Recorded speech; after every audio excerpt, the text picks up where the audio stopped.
ॐ भद्रं कर्णेभिः शृणुयाम देवाः, भद्रं पश्येमाक्षभिर्यजत्राः, स्थिरैरङ्गैस्तुष्टवागुंसस्तनूभिः व्यशेम देवहितं यदायुः। स्वस्ति न इन्द्रो वृद्धश्रवाः, स्वस्ति न पूषा विश्ववेदाः, स्वस्ति न सार्क्ष्यो अरिष्टनेमिः, स्वस्ति नो बृहस्पतिर्दधातु। ओम शांति शांति शांति। सदाशिवसमारम्भां शङ्कराचार्यमध्यमाम् अस्मदाचार्यपर्यन्तां वन्दे गुरुपरम्पराम्।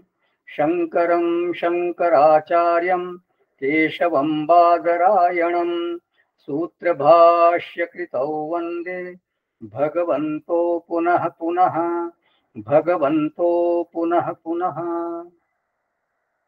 ॐ पार्थाय प्रतिबोधितां भगवता नारायणेन स्वयं व्यासेन ग्रथितां पुराणमुनिना मध्ये महाभारतम् अद्वैतामृतवर्षिणीं भगवतीम् अष्टादशाध्यायिनीम् अम्ब त्वामनुसन्दधामि भगवद्गीते भवद्वेषिणीम्।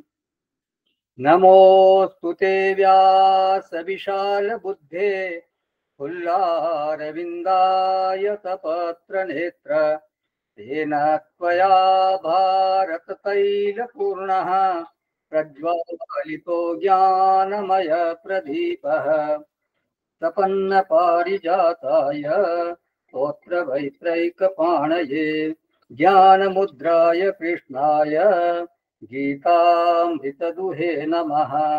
सर्वोपनिषदो गावो दोग्धा गोपालनन्दनः पार्थो वत्सस्तु धीर्भोक्ता दुग्धं गीतामृतं महत्। वसुदेवसुतं देवं कंसचाणूरमर्दनं देवकी परमानन्दं कृष्णं वन्दे जगद्गुरुं। कृष्णं वन्दे जगद्गुरुं। कृष्णं वन्दे जगद्गुरुं। डॉक्टर सक्सेना साहब। राधे राधे गोविंद गोपाल राधे माधवा, राधे राधे गोविंद गोपाल राधे माधवा, गोविंद राधे माधवा गोपाल राधे केशिवा, गोविंद राधे माधवा गोपाल राधे केशिवा, राधे राधे गोविंद गोपाल राधे माधवा। हरे कृष्णा कृष्णा कृष्णा हरे हरे, हरे रामा राम राम हरे हरे, हरे कृष्णा कृष्णा कृष्णा हरे हरे, हरे रामा राम राम हरे हरे। राधे राधे गोविंद गोपाल राधे माधवा, राधे राधे गोविंद गोपाल राधे माधवा, गोविंद राधे माधवा गोपाल राधे केशिवा, गोविंद राधे माधवा गोपाल राधे केशिवा, राधे राधे गोविंद गोपाल राधे माधवा, राधे राधे गोविंद गोपाल राधे माधवा, गोपाल राधे माधवा गोपाल राधे माधवा। हरि ओम तत्सत। थैंक यू डॉक्टर साहब। तो आसुरी संपत्ति का प्रकरण चल रहा है। तो वो कौन सी बातें हैं जो एक व्यक्ति को एक व्यक्ति में आसुर भाव को सिद्ध करती है। तो भगवान ने यहाँ 8 चीजें बताई। प्रवृत्तिम च निवृत्तिम च, पहली ये है। दूसरी है प्रवृत्ति निवृत्तिम च न विदुः, वो जानते नहीं कि कहाँ प्रवृत्ति करनी है कहाँ निवृत्ति करनी है। फिर न शौचम, तीसरा न अपि चाचारः, मतलब आचार उनका आचरण में पूरा ध्यान नहीं होता। न सत्यम, सत्य के मार्ग में नहीं होते हो। फिर असत्यम, अप्रतिष्ठम, जगत अनीश्वरम और अपरस्पर संभूतम, काम हेतुकम। ये 8 तरह की चीजें हैं जो है वो व्यक्ति को आसुरी भाव में पहुंचाती है। तो पहला है कर्तव्य और अकर्तव्य के विषय में उनका अज्ञान होता है। प्रवृत्तिम च निवृत्तिम च, कहाँ प्रवृत्ति करनी है कहाँ निवृत्ति करनी है, इस संबंध में उनमें अज्ञान होता है। प्रवृत्तिम च निवृत्तिम च न विदुः, के जना न विदुः, आसुरा, जो आसुरी स्वभाव वाले हैं वो ये नहीं जानते हैं कि प्रवृत्ति कहाँ करनी है और निवृत्ति कहाँ होनी चाहिए, कितनी करनी है और कब तक करनी है। इससे पहले वाले सत्र में चर्चा हुई थी कि प्रवृत्ति कहाँ करनी है, कितनी करनी है और कब करनी है। ये सब व्यक्ति को ध्यान में रहना चाहिए। तो प्रवृत्ति का अभिप्राय है कर्म अथवा चेष्टा अथवा साधन, माने जहां पर व्यक्ति कर्म करता है, अपना समय देता है, अपनी ऊर्जा देता है, वो कहलाती प्रवृत्ति। तो प्रवृत्ति माने कर्म, तो वो कहाँ करना है, वो जगह उचित होनी चाहिए। भाष्यकार लिखते हैं यहाँ पर, प्रवृत्तिम प्रवर्तनम यस्मिन पुरुषार्थ साधने कर्तव्य प्रवृत्ति ही, माने जिस किसी पुरुषार्थ के साधन रूप कर्तव्य कार्य में प्रवृत्त होना उचित है उसको कहते हैं प्रवृत्ति। जो भी पुरुषार्थ के लिए आप साधन करते हो, जो आप क्रिया करते हो, वो कहलाती प्रवृत्ति। और निवृत्ति क्या है, तद विपरीताम यस्माद अनर्थ हेतु हो निवर्तितव्यम सा निवृत्ति ही, उससे विपरीत जिस किसी अनर्थकारक कर्म में अनर्थकारक कर्म से निवृत्त होना उचित है वो कहलाती निवृत्ति। माने जहां मेरी प्रवृत्ति अर्थ के बजाय अनर्थ का हेतु बन जाए, जो अर्थ न करके अनर्थ कर दे, वो फिर वहां आदेश बनेगा कि उस प्रवृत्ति को बंद कर दो, मतलब वहां निवृत्ति ले लो। तो इस प्रवृत्ति को बंद करने का नाम है निवृत्ति। प्रवृत्ति को विराम दे देना, उसको स्टॉप कर देना, रोक देना, वो कहलाती है निवृत्ति। तो प्रवृत्ति को विराम कहाँ देना है, जहां वो प्रवृत्ति अनर्थ का हेतु बनने लग जाए, जहां वो अनर्थकारी सिद्ध हो, वो आपके लिए लाभकारी न होकर हानिकारक होना सिद्ध हो जाए। जैसे मानो हम बोलने की प्रवृत्ति कर रहे हैं, तो जहां हमारा बोलना अर्थ का हेतु बनता है वो उचित है, वह बिल्कुल ठीक है। लेकिन जहां हमारा बोलना अनर्थ का हेतु बनने लग जाए, हमारा भविष्य बिगाड़ने वाला बनने लग जाए, वहां भविष्य बिगाड़ने की संभावना हो जाए, या बड़े लोगों की दृष्टि में हम वाचाल सिद्ध होने लग जाएं, बकवास करने वाले सिद्ध होने लग जाएं, तो वहां पर हमारे को उस प्रवृत्ति को विराम दे देना चाहिए। तो प्रवृत्ति कहाँ होनी चाहिए कहाँ नहीं होनी चाहिए, इसका निर्णय कैसे होगा, मतलब वो अर्थ का हेतु है या अनर्थ का हेतु है, हमारी वो निर्णय कैसे होगा। तो जहां हमारी जो प्रवृत्ति है वो हमारे को वांछित फल देगी या नहीं देगी, तो ये हमारे को ध्यान में रखने वाली बात है। मतलब जो मैं प्रवृत्ति कर रहा हूँ वो हमारे लिए हमारे वांछित फल देने वाली बनेगी या हमारे को अवांछित फल देने वाली बनेगी, ये अगर हम उस बारे में अगर निर्णय कर सकें तो फिर हम ये निर्णय कर पाएंगे कि मुझे कहाँ प्रवृत्ति करनी है और कहाँ निवृत्ति करनी है। तो इसके लिए जरूरी है कि हमारी जो बुद्धि है वो फल का स्पर्श करने में समर्थ हो। मतलब जो भी हम प्रवृत्ति करें उसका क्या फल आएगा वो हमारी बुद्धि निर्णय करने में समर्थ होनी चाहिए। ये कल्पना करने में समर्थ हो कि मेरी इस प्रवृत्ति का फल क्या होगा। फल कहाँ है, फल तो भविष्य में है, अभी वो आया नहीं है। तो वो फल दर्शन नेत्र प्रत्यक्ष नहीं है, हमारे को सामने दिखता नहीं है। तो प्रवृत्ति निवृत्ति के संबंध में ये ज्ञान होना आवश्यक है कि उसका फल क्या होगा। फिर दूसरी चीज ये है कि जब बुद्धि ये बताए कि यहाँ बोलना अथवा यहाँ करना ठीक नहीं है, तो हमारे में इतना संयम होना चाहिए कि हम वाणी को या उस काम को हम विराम दे सकें। देखिए कई बार ऐसा होता है कि बुद्धि बता रही है कि यहाँ इसका परिणाम अच्छा नहीं होगा, मतलब हमारी बुद्धि बता देती है कि इसका परिणाम ठीक नहीं होगा, लेकिन हम इतने असमर्थ हैं या हम इतने असंयमी हैं कि हम बोले चले जा रहे हैं या वो किए चले जा रहे हैं, वहां बहस कर रहे हैं जहां की हमारे को बहस नहीं करनी चाहिए, तो या वहां बहस कर रहे हैं जहां की हमारे को वहां आज्ञाकारी होना चाहिए या उनके सामने बिल्कुल चुप रहना चाहिए।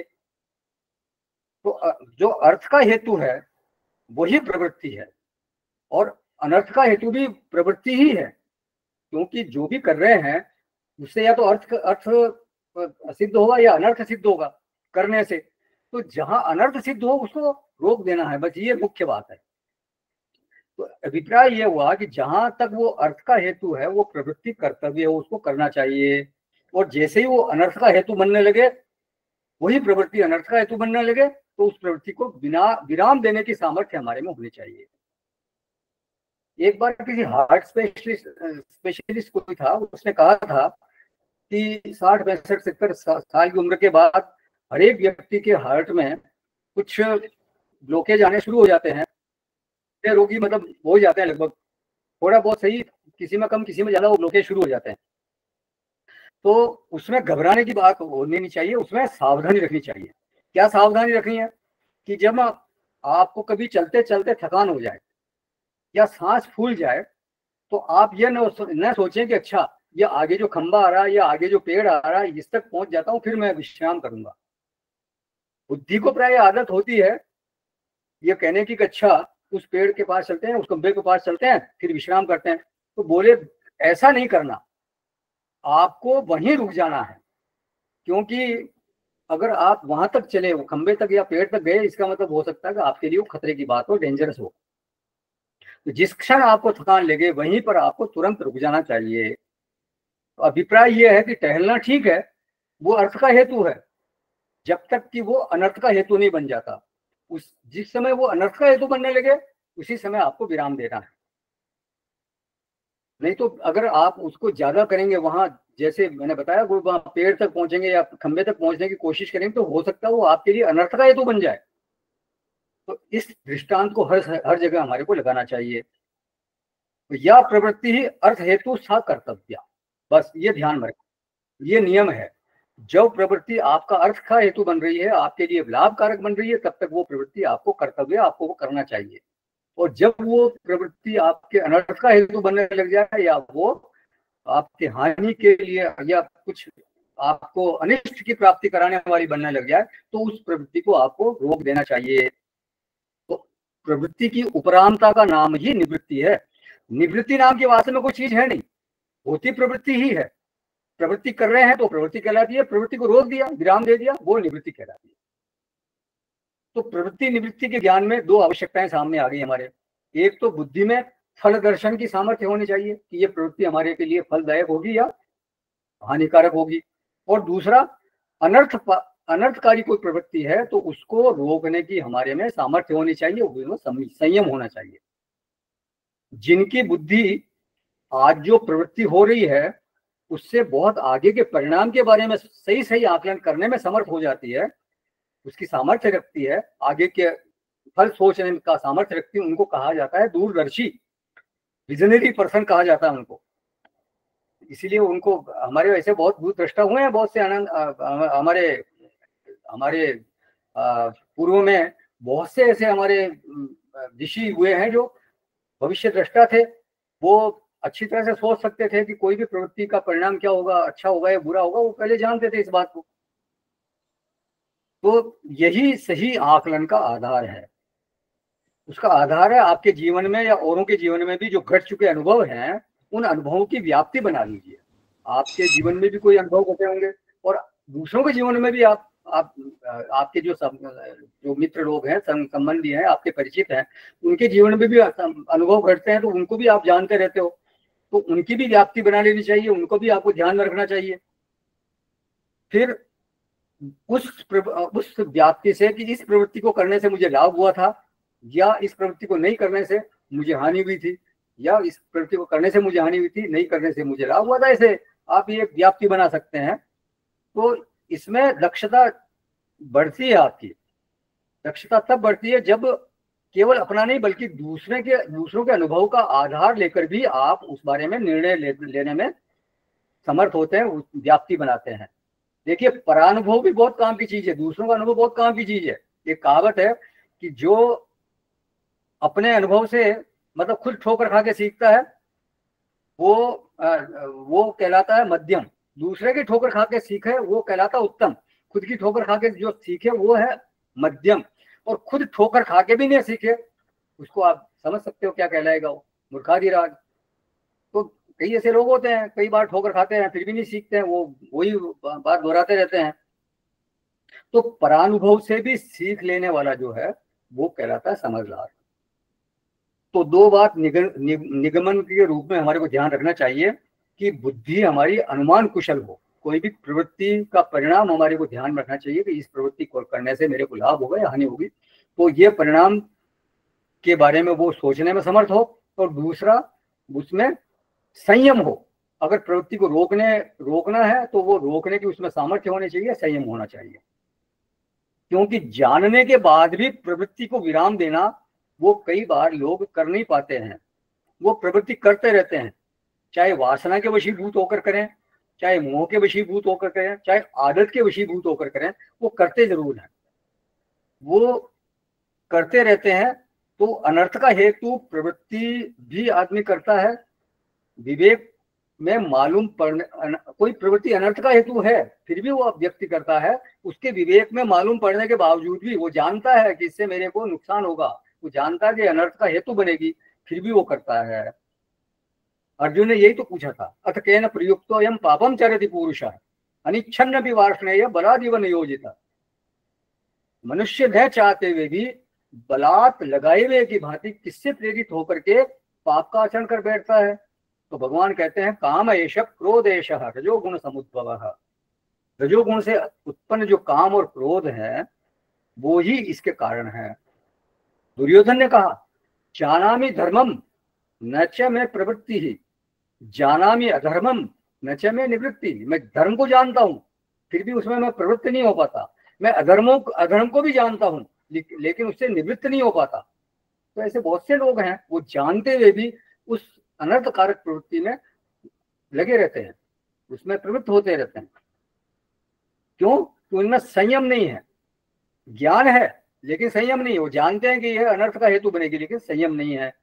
तो आसुर भाव से बचने के लिए प्रवृत्ति और निवृत्ति के विषय में अनुमान कुशल बुद्धि होनी चाहिए और उसमें संयम की सिद्धि भी होनी चाहिए।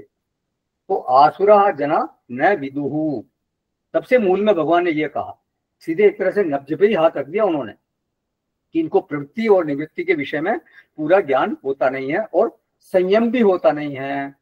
फिर दूसरा कहा, न शौचम, अंतर बाह्य शुचिता नहीं है, शुद्धि नहीं है। बाह्य शुचिता फिर भी हो सकती है, हो सकता है कि वो बिल्कुल बाहर लकदक कपड़े पहने, एकदम सेंट और डिओडोरेंट और पता नहीं पाउडर वगैरह लगा लोगों के चमाचम आपको दिखेंगे, लेकिन उनका अगर अंतःकरण आप टटोलो तो वो अंतःकरण कैसा होगा? राग द्वेष होगा, छल कपट होगा, काम क्रोध अभिमान, ये सब उनको भरा मिलेगा वहां पे। तो अंतः शुचिता वहां बिल्कुल नहीं मिलेगी। फिर कहा, न आचार है, जीवन में उनके सदाचार नहीं है, व्यवहार में शुचिता नहीं है, सदाचार नहीं है। नीतिकारों ने कहा है, आचार है प्रथमो धर्म है, धर्म का पहला लक्षण है आचारवान होना, सदाचारी होना चाहिए व्यक्ति को, आचरण उसका एकदम शुद्ध होना चाहिए। आचार माने जो वैदिक चर्या है, जैसे स्नान आदि करना, संध्या वंदन करना, शिखा बंधन, जनेऊ, पूजा पाठ, माने सामान्य जीवन चर्या जो होनी चाहिए उसमें उसका शुद्धि होनी चाहिए। उसका मतलब ये, उसमें उसका अभाव नहीं होना चाहिए। शास्त्र कहता है सूर्योदय से पहले उठना चाहिए, ब्राह्म मुहूर्त में उठना चाहिए, लेकिन इन लोगों, ये जो आसुरी स्वभाव वाले उठने, उनका उठने का समय क्या होगा? मतलब एक प्रहर जब सूर्यदेव चल चुके होंगे तब उठेंगे, 9 बजे 10 बजे तक। पता नहीं, कई लोग तो रात को 2-2 3-3 बजे सोते हैं और सुबह 10-11 बजे से पहले उठता नहीं है। देखते हैं हम, कई लोगों को ऐसे हैं। और फिर नियमों के बारे में उनको जानकारी ही नहीं है। पालन तो फिर बहुत दूर की बात है, क्या नियम है इसके बारे में जानकारी नहीं है। पालन, जब नियम के बारे में जानकारी नहीं होगी तो पालन कैसे करेंगे? तो आचारवान होने के लिए आदमी को अपनी रुचियों को तिलांजलि देनी पड़ती है उनको, कि भाई मैं, मतलब अपने, कई बार सुख के लिए अपने सुख की तिलांजलि देनी पड़ती है। सुबह उठना बहुत मुश्किल है, लेकिन अर्ली मॉर्निंग ब्राह्म मुहूर्त में उठना मुश्किल है, लेकिन अगर व्यक्ति अभ्यास करे तो उठ सकता है। लेकिन उसके लिए उसको फिर निश्चयी होना पड़ता है, अपने सुख की नींद को तिलांजलि देनी पड़ती है। संयमी होना पड़ता है, तपस्वी होना पड़ता है। बिना तपोवृत्ति के आचारवान हो नहीं सकता व्यक्ति। बिना तपोवृत्ति के आचार संवरता नहीं है, सरसता नहीं है। और आचार का उत्पादक, आचार का संपादक है कौन? शौच, शुद्धि। रामानुजाचार्य जी ने लिखा ना, गई बार चर्चा हुई थी, कृत्य योग्यता, कार्य करने की योग्यता ही शौच है। मतलब जो भी आप कार्य करना चाह रहे हो उसके लिए जो आवश्यक चीजें आप में अगर है वो शौच कहलाती है। तो उस बारे में पहले भी बात हुई थी कि भाई जैसे आपको कहीं सत्संग में जाना है तो आप घर के कपड़ों में, या जो आप सामान्य कुर्ता पजामा जो आपने घर में पहना हुआ वो थोड़ी पहन के जाओगे। अच्छा, थोड़ा ठीक ठाक कपड़े पहन के जाओगे, पहले थोड़ा तिलक विलक लगाओगे, या जो भी आपको शिखा बंधन वगैरह करना वो करके फिर जाओगे आप सत्संग में। लोगों को लगना चाहिए कि हाँ भाई मैं तो शुद्ध, उससे क्या, तो वस्त्रों की शुद्धि से भी मन की शुद्धि, थोड़ा उसमें फर्क पड़ता है। और वस्त्र आपने गंदे पहने हो, मैले कुचेले पहने हो, टाइडी नहीं हो, तो वो फिर मन में भी एक तरह से मलिनता का भाव रहता है। तो चित्त योग्यता, कार्य करने की योग्यता ही शौच है। तो आसुरी संपत्ति वालों में ये दोनों नहीं होते, न शौचम न अपिचाचार है। फिर बोलते हैं भगवान, न सत्यम तेषु विद्यते, उनके जीवन में सत्य नहीं होता। माने उनका चित्त इतना असमर्थ है कि वो सत्य को धारण कर ही नहीं पाता। जैसे किसी छोटे बच्चे को उसके हाथ में हम 20 किलो का वजन थमा दें, कोई 20 किलो का बोरी रख दें उसके हाथ में, तो वो क्या संभाल पाएगा? नहीं संभाल पाएगा, वो नीचे गिर जाएगी, पकड़ ही नहीं पाएगा उसको। वैसे ही जो असंयमित चित्त है, जो असमर्थ चित्त है, वो सत्य को संभाल नहीं पाता, उसमें सत्य को संभालने की सामर्थ्य ही नहीं होती। भाष्यकार ने इनको बोला मायाविनः अनृतवादिनः, बोले ये कपटी होते हैं और झूठ बोलने वाले होते हैं, ये कुटिल होते हैं। अब इसी श्लोक पर जो है वो अगला श्लोक आधारित है। क्योंकि इनका जीवन ऐसा है, तो ये अपनी ही उपमा से फिर दुनिया को देखते हैं।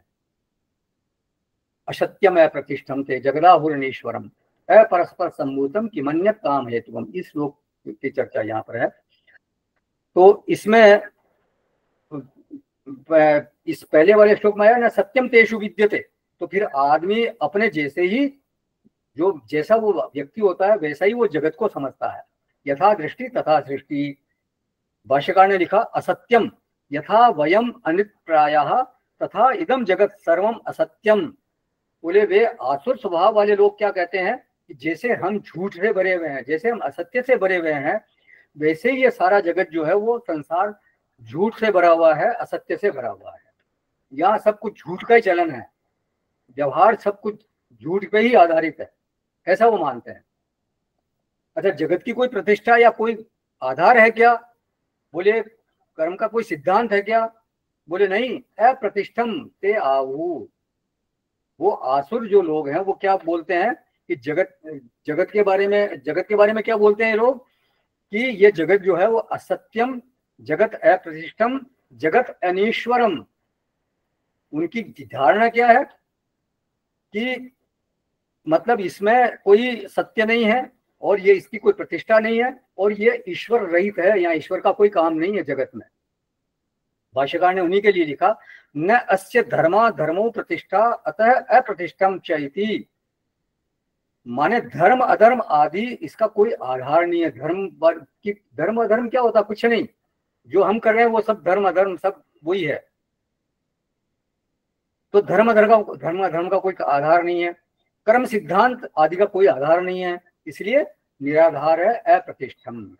और अनीश्वरम न च धर्मा धर्म सव्यपेक्षक अस्य शासिता ईश्वर विद्यते इति। बोले पुण्य पाप की अपेक्षा से इसका शासन करने वाला कोई स्वामी नहीं है, कोई ईश्वर नहीं है, इसलिए ये जगत बिना ईश्वर का है, ईश्वर नाम की कोई चीज नहीं है। तो बोले जगत की प्रतिष्ठा नहीं है, जगत असत्य है, इसका कोई शासक भी नहीं है, तो फिर ये जगत चल कैसे रहा भाई? दुनिया के बारे में तुम्हारी व्याख्या क्या है ये तो बताओ। बोले अपरस्पर संभूतम किम अन्य काम है तो कम। बोले काम से प्रेरित जो शस्त्री पुरुष है उनका आपस में संयोग हो जाने से ही ये सारा जगत उत्पन्न हुआ है। कोई जगत का कारण केवल काम है, काम वासना है, उसके अलावा और कौन सा कारण हो सकता है आप बताओ? ये कहते हैं वो लोग, दूसरा कोई कारण नहीं है, केवल काम ही इस जगत का कारण है। काम एव प्राणिनाम कारणम। स्त्री पुरुष को निकट लाने वाली जो वृत्ति है वो है काम। तो ये समझो जो काम है वही ब्रह्म है, वही परमात्मा है। तो ये इन आसुर लोगों की सोच है, आसुर स्वभाव वालों की ऐसी सोच है। बोले एक काम रूपी मसाले से ही ये पूरी दुनिया चल रही है। पशु पक्षी मनुष्य वनस्पति सबका कारण एक यही काम है, उसके अलावा कुछ नहीं। किम अन्य, और कोई क्या कारण हो सकता है उसके अलावा? काम के अलावा कोई कारण हो ही नहीं सकता। तो ये प्रत्यक्षवादी लोग हैं, प्रत्यक्ष को ही प्रमाण मानने वाले लोग हैं। अनुमान उपमान अर्थापत्ति आदि को ये प्रमाण मानते नहीं है। क्या कहते हैं कि अन्य जितने भी प्रमाण हैं, अनुमान या अर्थापत्ति जो तुम कह रहे हो, वो सब प्रत्यक्षाश्रित है। प्रत्यक्ष प्रमाण ही मुख्य है, बाकी सब प्रमाण गौण है, कोई मतलब नहीं उनका। प्रत्यक्ष के अनुवर्ती है दूसरे प्रमाण। तो प्रत्यक्षम किम प्रमाणम, जो प्रत्यक्ष चीज दिख रही है उसमें प्रमाण की क्या आवश्यकता है? तो बोले भाई वेदांती ऐसा कभी नहीं बोलेगा। प्रत्यक्ष में तो जो पृथ्वी है वो आपको चपटी दिखती है, प्रत्यक्ष में वो स्थिर दिखती है। तो फिर प्रत्यक्ष प्रमाण के विरुद्ध जो है प्रमा क्यों रखते हो कि पृथ्वी गोल है या वो घूम रही है? तो इस तरह से उनको काटना भी जरूरी होता है। वास्तव में देखा जाए तो पृथ्वी जो प्रत्यक्ष में तो हमारे को स्थिर दिखती है ना, लेकिन विज्ञान कहता है कि घूम रही है, 30 किलोमीटर पर सेकंड की गति से घूम रही है, लेकिन हमारे को घूमती हुई कहाँ अनुभव में आती है? नहीं आती है। तो लेकिन अब वो तो ये कहते हैं चपटी। जो इस्लाम है उसमें तो इसको चपटी मानते ही है कि चपटी है। तो अपरस्पर संभूतम किम्मन्य काम है तुम। ये लोग चार कंसेप्ट के को मानने वाले हैं, चार कंसेप्ट को लेकर के चलते हैं। असत्यम जगत अप्रतिष्ठम अनीश्वरम, और चौथा है काम है तुकम जगत। तो ये जगत जो है वो असत्य है, अप्रतिष्ठम है, अनीश्वर है, और काम है तो ये जगत है।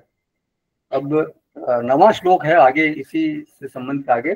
तो किसी का कोई प्रश्न है अब तक की चर्चा में, या कुछ इसमें ऐड करना हो तो करें, नहीं तो फिर आगे चलेंगे। तो ये 16वें अध्याय का 9वां श्लोक, 16th चैप्टर 9th श्लोक। एतां दृष्टिमवष्टभ्य नष्टात्मानोऽल्पबुद्धयः प्रभवन्त्युग्रकर्माणः क्षयाय जगतो हिताः। इस मिथ्या ज्ञान को अवलंबन करके जिनका स्वभाव नष्ट हो गया है तथा जिनकी बुद्धि मंद है, वे सबका अपकार करने वाले क्रूर कर्मी मनुष्य केवल जगत के नाश के लिए ही समर्थ होते हैं।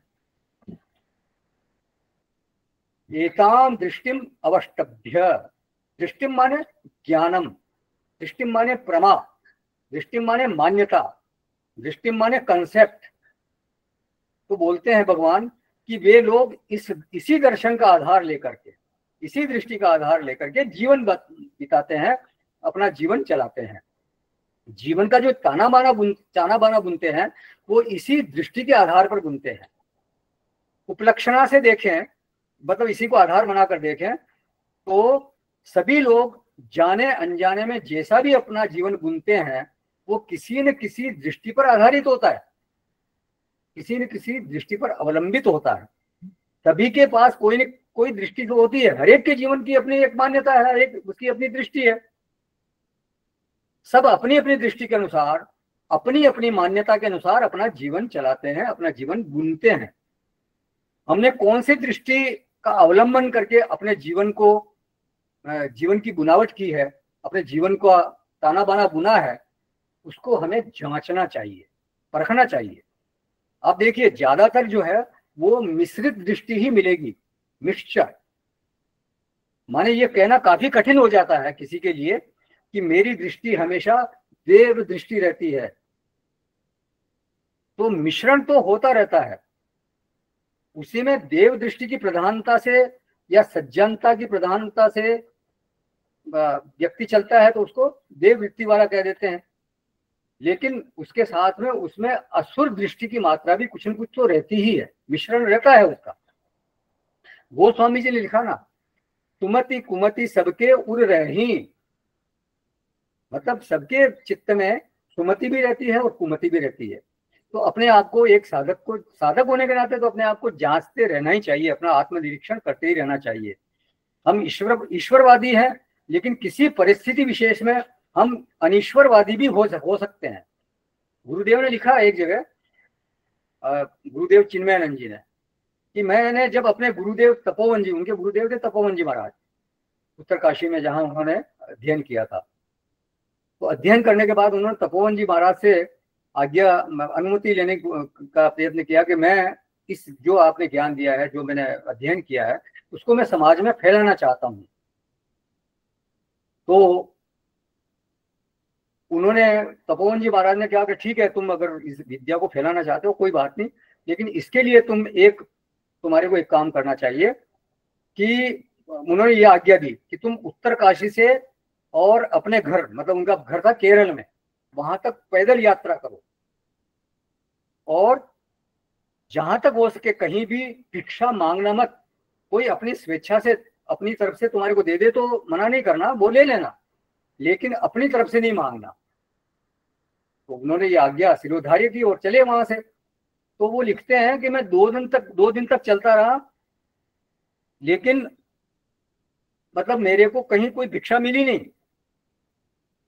मतलब आंखें जो है भूख के मारे कुलबुलाने लग गई थी और नहा भी नहीं पाया था ठीक से, क्योंकि नहाने की सही जगह मिली नहीं कहीं पे।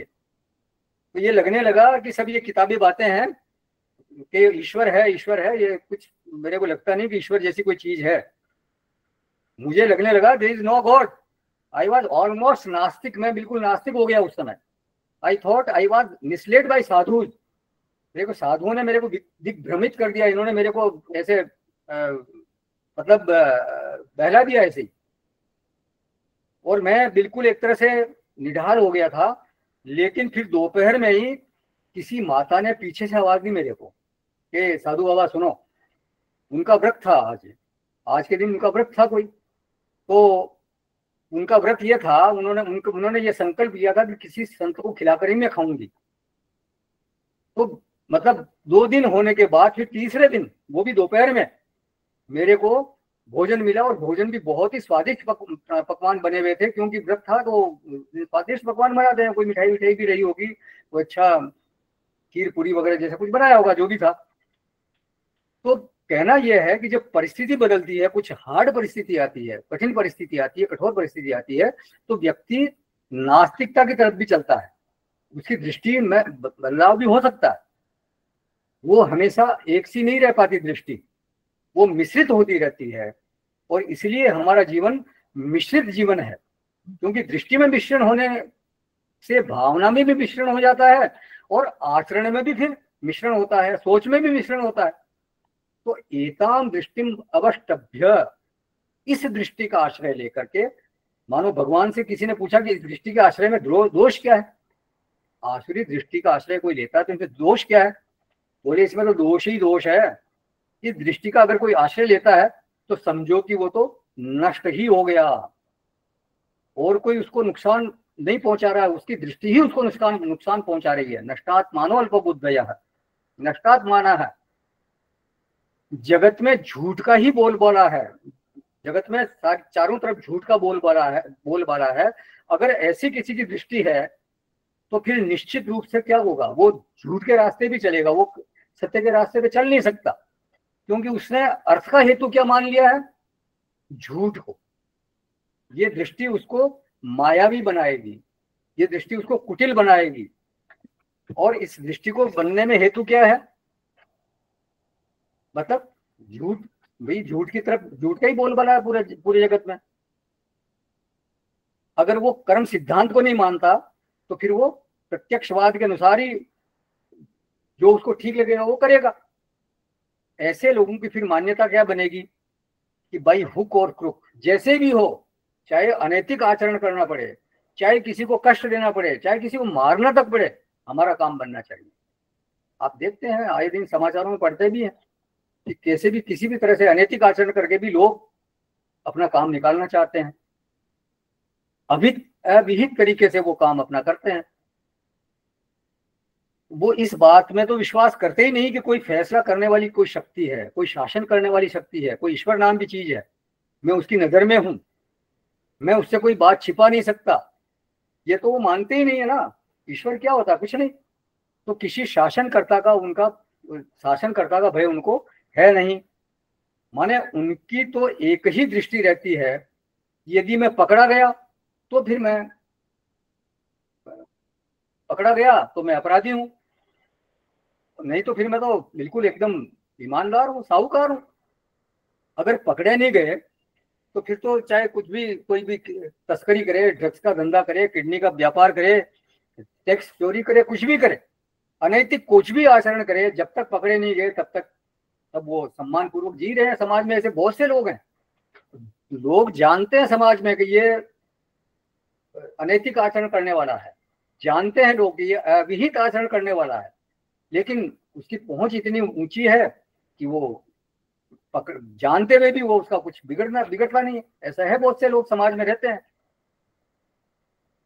तो क्योंकि उनकी ईश्वर है या एक दिन पकड़े जाएंगे ऐसी तो वो उनको डर होता नहीं, और ईश्वर है वो देख रहा है सब कुछ, ये भावना उनकी बनती नहीं है। आज नहीं तो कल, लेकिन वो वास्तविकता क्या है कि वो जो भी कर्म कर रहे हैं वो आज नहीं तो कल पकेगा जरूर, निश्चित है ये तो। और जब वो कर्म पक करके उसका जो प्रसाद फिर झोली में गिरेगा तो फिर क्या होगा? फिर तो उनको भुगतना ही पड़ेगा, किसी न किसी रूप में उनको भुगतना पड़ता ही है। ये तो बात पक्की है। अवश्यमेव भोक्तव्यम कृतम कर्म शुभाशुभम। चाहे आप शुभ कर्म करो उसको भी आपका फल आएगा ही आएगा, और अशुभ कर्म करोगे उसका भी फल आपको भुगतना पड़ेगा। इसमें तो किसी प्रकार की कोई दो राय है नहीं, कोई शंका है नहीं। चाहे इस जन्म में भुगतो, चाहे अगले जन्म में भुगतो, चाहे 10 जन्म बाद भुगतो। कहा ना भीष्म पिता मैंने पूछा ना भगवान से कि मैं अपने पूर्व जन्मों को देख चुका हूँ, 10, 15, 20 जन्म जो भी उन्होंने बताया होगा, इतने जन्म मैं देख चुका हूँ, लेकिन मेरे को किसी जन्म में मेरा ऐसा कर्म मुझे नहीं मिला कि जिसके कारण मुझे ये जो मैं बाणों की शैया पर सोया पड़ा हूँ, ये फल जो मुझे मिला है, इसका मैं कहीं ऐसा कर्म मैं देखता नहीं हूँ कि मैंने कोई ऐसा कर्म किया हो। तो भगवान ने कहा नहीं, आप और पीछे, आपकी सामर्थ्य के अनुसार आप देख चुके हो, लेकिन बहुत जन्म पहले, 100 जन्म पहले या 200 जन्म पहले आप किसी राजा के यहाँ एक कर्मचारी थे या कोई ऐसे थे, तो उनका राजा का जुलूस निकल रहा था कोई, तो उसमें कोई सांप या कोई ऐसा कोई रेप्टाइल कोई चीज आ गई, आपने उसको लकड़ी से उठा के दूर फेंका कांटों पर। वहां कांटे थे, झाड़ी थी, उस झाड़ी पर वो सांप जो है वहां गिर के वो वहां पर फिर उससे तड़प के अपने प्राण त्यागे। तो उस कर्म का फल आपको अब आया है। तो ये तो कोई ये सोचे कि मेरे को कर्म का फल नहीं मिलेगा, ये तो नादानी है। लेकिन जो जानते हैं कि इस कर्म का, कोई भी जो हम कर्म करेंगे उसका फल मिलेगा, तो उनको तो अपना कर्म सुधारना ही चाहिए। अब एक साधक होने के नाते हमें तो अपने कर्मों को हमेशा ध्यान में रखना चाहिए। तो भगवान साफ बोलते हैं यहाँ पे, नष्टात्मान है, उनका नाश निश्चित है। क्यों? क्योंकि उन लोगों ने दृष्टि बिल्कुल गलत बना रखी है। इसका मतलब यह हुआ कि मेरा सबसे बड़ा जो उपकारी है वो कौन होगा? जो मेरी दृष्टि को सही कर दे, मेरी दृष्टि को शुद्ध कर दे, सन्मार्ग वाली दृष्टि मेरी बना दे। और इसीलिए संतों को परम उपकारी कहा जाता है। पृथु महाराज ने अपने संदेश में कहा, भागवत जी में आता है प्रकरण, कि जो माता पिता अपने संतान की दृष्टि को संभालते नहीं, उनको अपनी संतान की दृष्टि को सही नहीं बनाते, वो उनके शत्रु हैं। जो राजा प्रजा को भगवत परायण नहीं बनाता वो राजा प्रजा का शत्रु है। कोई गुरु शिष्य को भगवत परायण नहीं बनाता वो गुरु शिष्य का शत्रु है। तो जो भी हमारे बड़े हैं उनका यह दायित्व है कि वो हमें अनुशासन में लावे, हमें सही रास्ते पे लगाए, हमारी दृष्टि को सही बनावे। और हमारे बड़ों ने किया है। हमारे शास्त्रों में इतने शास्त्र, हमारे वैदिक सनातन धर्म में इतने शास्त्र बड़े बड़े हैं, सब में हमारे को मार्गदर्शन मिला हुआ है। तो ऐसा नहीं है कि हमारे बड़ों ने हमारा मार्गदर्शन नहीं किया, मार्गदर्शन किया। वो तो हमारी ही गलती है कि हम उनके बताए हुए मार्ग पर चलते नहीं है। तो इसी का परिणाम है। हमारे सनातन धर्म में इतना उन्होंने हमारे को निर्देश दिए, उसी का परिणाम है। इतना हमारे को उन्होंने पहले से अनुशासित किया हुआ है कि इसी का परिणाम है कि 700-800 वर्षों की गुलामी झेलने के बावजूद भी पीढ़ी दर पीढ़ी हमारी परंपरा से हमारा जो वैल्यू सिस्टम है वो हमारी आस्था में जो प्रवाह है वो आज तक चल रहा है। देखिए, और सारे जितने भी धर्म थे, कई दूसरे धर्म थे, कई वो सब समाप्त हो गए। बाकी पारसी धर्म था कहते हैं, वो पारसी जो है वो सारे इस्लाम वालों ने वहां कब्जा कर लिया और पूरा इस्लाम में बहुत कम पारसी रह गए दुनिया में। तो और भी बहुत से धर्म रहे होंगे, सब नष्ट हो गए, लेकिन सनातन धर्म जो है हमारा वैदिक धर्म वो अभी तक चल रहा है।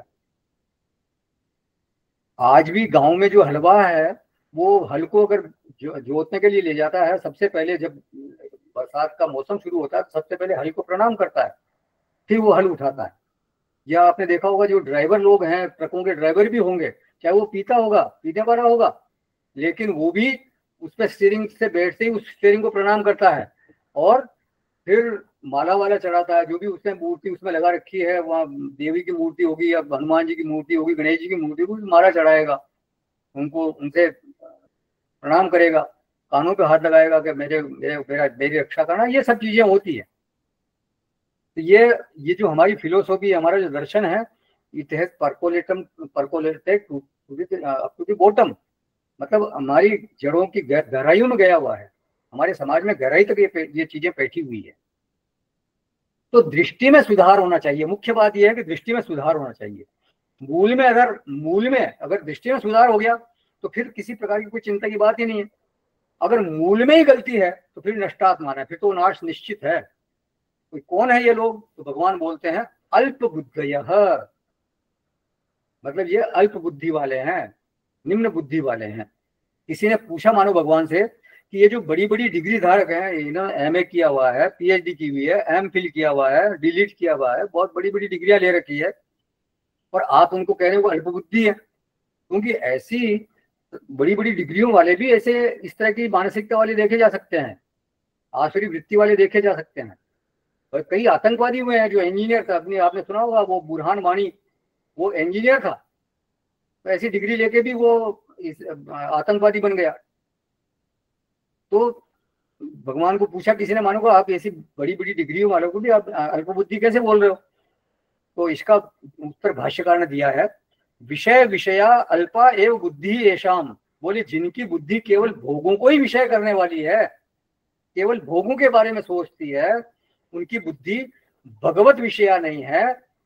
बुद्धि भगवान को विषय नहीं करती, धर्म को विषय नहीं करती, दृष्टि की तरफ नहीं सोचती, परलोक के विषय में नहीं सोचती, जीवन के उस पार नहीं देखती, वो केवल प्रत्यक्षवादी है। तो प्रत्यक्ष जन्य प्रमा कितनी सी होगी? अल्प ही होगी, बिल्कुल निश्चित बात है। ये कौन सी कार आजकल बहुत बढ़िया है, उसमें इंजन कितने हॉर्स पावर का है, इलेक्ट्रिक वर्जन ज्यादा अच्छा है या पेट्रोल वर्जन ज्यादा अच्छा है, वो सब जानते हैं। AC कौन सा अच्छा है, फ्रिज कौन सा अच्छा है, डबल डोर वाला ठीक रहे या उसमें कौन सी कंपनी का ज्यादा अच्छा रहा है। माने दे नो एवरीथिंग, लेकिन जीवन में आगे पीछे भी कुछ होता है, पूर्व के जन्म का भी कुछ बात है, आगे के जन्म में भी कुछ बात होगी। इस बारे में वो कहते हैं कि ये सब फालतू की बातें, ये पूर्व जन्म की आगे के जन्म की बातें मत करो। जो इस जन्म में इस जीवन में जो आपने सुख भोग लिया वही वास्तव में जीवन है, बाकी कुछ नहीं। किताब, ये जो चीजें आगे पीछे की आप बोल रहे हो, वो किताबों तक ठीक है, प्रवचन तक ठीक है, लेकिन बाकी और कुछ मतलब नहीं इन बातों का। तो ऐसे लोगों को भगवान बोलते हैं अल्प बुद्धि। तो नष्टात्मान अल्प बुद्धयः, तो ये तो हो गया इनका स्वभाव और इनकी बुद्धि।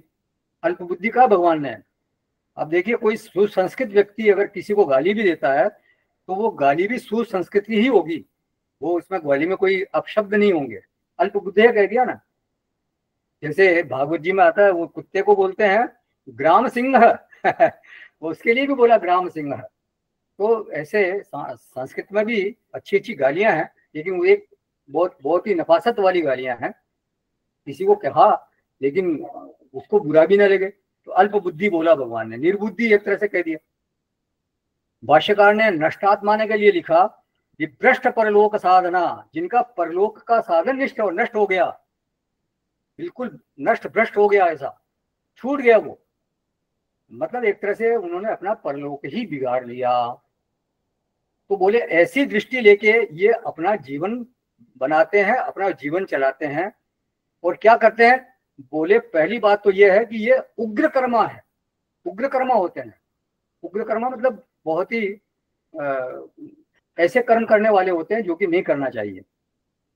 ये देहवादी होते हैं, अपने कंफर्ट में किसी प्रकार की ये बाधा पसंद नहीं करते, इनके आराम में कोई खलल नहीं पड़ना चाहिए, इसलिए ये स्वभाव से ही क्रूर होते हैं, क्रूर कर्मा होते हैं ये। भाष्यकार लिखते हैं उग्र कर्माण है, क्रूर कर्माण है हिंसात्मकः, ये क्रूर कर्म करने वाले और हिंसा परायण लोग होते हैं। और प्रभवंती मतलब उद्भवंती, ये पैदा ही होते हैं उग्र कर्म करने के लिए। उग्र कर्माण है प्रभवंती, आखिर उनके जन्म का प्रयोजन क्या है? धर्म संस्थापना है इनका, धर्म संस्थापनार्थ है इनका प्रयोजन है क्या? नहीं, नष्टात्मान है, जगत का अहित करने के लिए, क्षयाय जगत हिता, जगत का क्षय करने के लिए होते हैं ये, और ये जगत का अपकार करने के लिए होते हैं, जगत का अहित करने के लिए होते हैं, हानि पहुंचाने के लिए आते हैं ये लोग। ये गैस चेम्बर्स बनाएंगे, है ना। जो हिटलर ने क्या किया था, वो कहते हैं कि वहां 2 लाख 3 लाख लोगों को मार दिया उन्होंने गैस चेम्बर में डाल डाल के उनको। फिर परमाणु बम बनाकर हमला करेंगे, हाँ, और कई लोगों को मार देंगे, आतंकवादी बन के लोगों को मारेंगे। तो ये मानवता का हनन करने के लिए पैदा होते हैं, मानवता को नुकसान पहुंचाने के लिए, मानवता को कष्ट देने के लिए पैदा होते हैं। तो भाष्यकार ने लिखा अहितः शत्रुवः, ये जगत के शत्रु होते हैं, इनका जन्म जगत के अहित के लिए ही होता है। इनमें कुछ कुछ तो असुर राज होते हैं, हिरण्याक्ष जैसे हुआ, हिरण्यकश्यप हुआ, ब्राह्मण हुआ, कंस हुआ, ये क्या है, असुर राज कहलाते हैं। और आज के जमाने में देखो तो हिटलर हुआ, अभी ओसामा बिन लादेन हुआ, ये क्या थे, असुर राज है ये। तो इनका जीवन इसी तरह चलता है। फिर आगे बोलते हैं इनका जीवन किस तरह से चलता है, और बोलते हैं आगे 10वें श्लोक में। 9वें श्लोक से संबंधित किसी का कोई प्रश्न है या कुछ इसमें ऐड करना है? नहीं तो 10वें श्लोक में प्रवेश करेंगे। ये 16वें अध्याय का 10वां श्लोक है। काममाश्रित्य दुष्पूरम दंभमानमदान्विताः मोहात् गृहीत्वा सद्ग्राहान् प्रवर्तन्ते शुचिव्रताः। वे दंभ, मान और मद से युक्त मनुष्य किसी प्रकार भी पूर्ण न होने वाली कामनाओं का आश्रय लेकर अज्ञान से मिथ्या सिद्धांतों को ग्रहण करके, भ्रष्ट आचरणों को धारण करके संसार में विचरण करते हैं। कामम आश्रित्य दुष्पूरम, इनमें एक प्रधान वृत्ति रहती है, उसका नाम है एम्बिशन, महत्वाकांक्षा। बहुत ज्यादा महत्वाकांक्षी होते हैं ये। दुष्पूरम कामम, कभी न पूर्ण होने वाली कामनाएं इनमें रहती है। तो यह जो कामना है इसका पेट कभी भरता ही नहीं।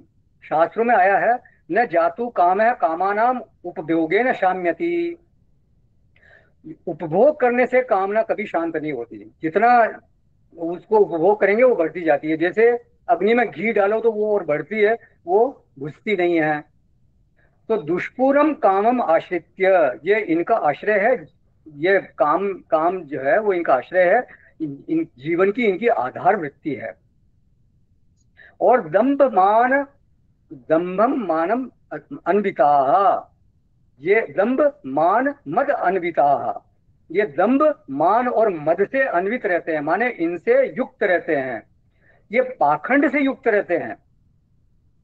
दंभ के बारे में पहले बात हो चुकी है, जो स्वधर्मम प्रकटीकरणम, जो अपने में है वो दिखाने की चेष्टा करना। और फिर वो पाखंड कब बनता है, जब जो धर्म धर्म अपने में नहीं है, जो गुण अपने में नहीं है, उसको भी अपने में मान करके दूसरों को दिखाने की कोशिश करना।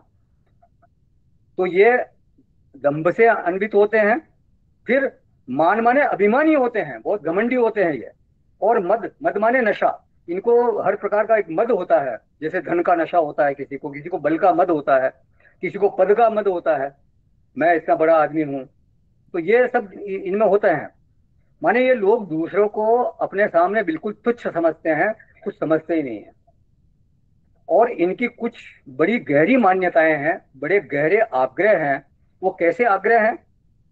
असदग्राहान, असदग्राही होते हैं ये। असदग्राहान गृहीत्वा, असद आग्रहों को ग्रहण करके, असद आग्रहों को धारण करके ये रहते हैं। कैसे आग्रह हैं? बोले मरते समय बेटे को बुलाया, कहा कि बेटा मैं तो मर रहा हूं, लेकिन तुम फला फला से बदला जरूर लेना। जिस दिन तुम उसको मार दोगे, अपना बदला ले लोगे, उसी दिन मेरी आत्मा को शांति मिलेगी।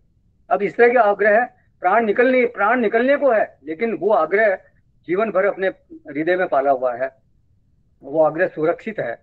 तो ऐसे आग्रह को धारण करने का कारण क्या है? बोले मोहात गृहीत्वा, ये मोह के कारण, ना समझी के कारण, अल्प बुद्धि के कारण ऐसे आग्रह इनमें रहते हैं।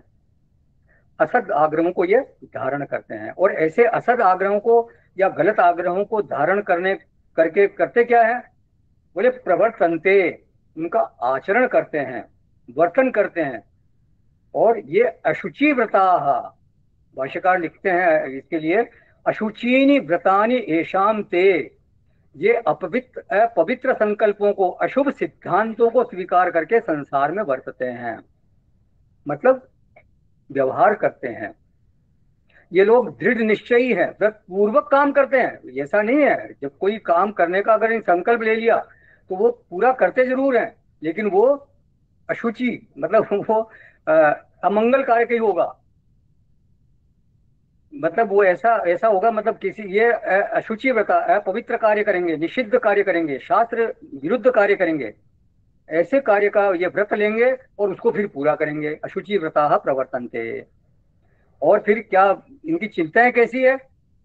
बोले बहुत चिंता करते हैं, इतनी इतनी चिंताएं इनकी होती है कि कोई इनको नाप नहीं सकता। इनमें निश्चिंतता हो भी नहीं सकती। क्यों?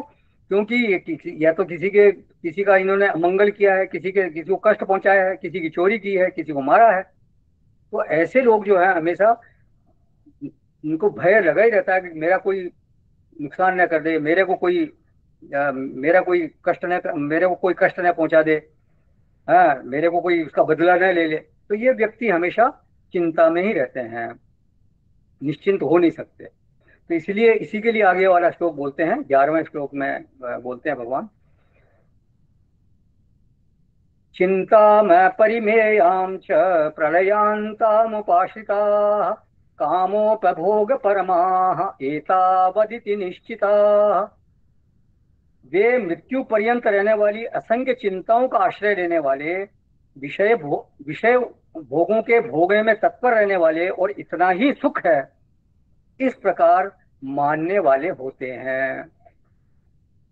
चिंताम अपरिमेयाम च प्रलयांताम उपासिता, मरते दम तक अपरिमित चिंताओं से ये घिरे रहते हैं।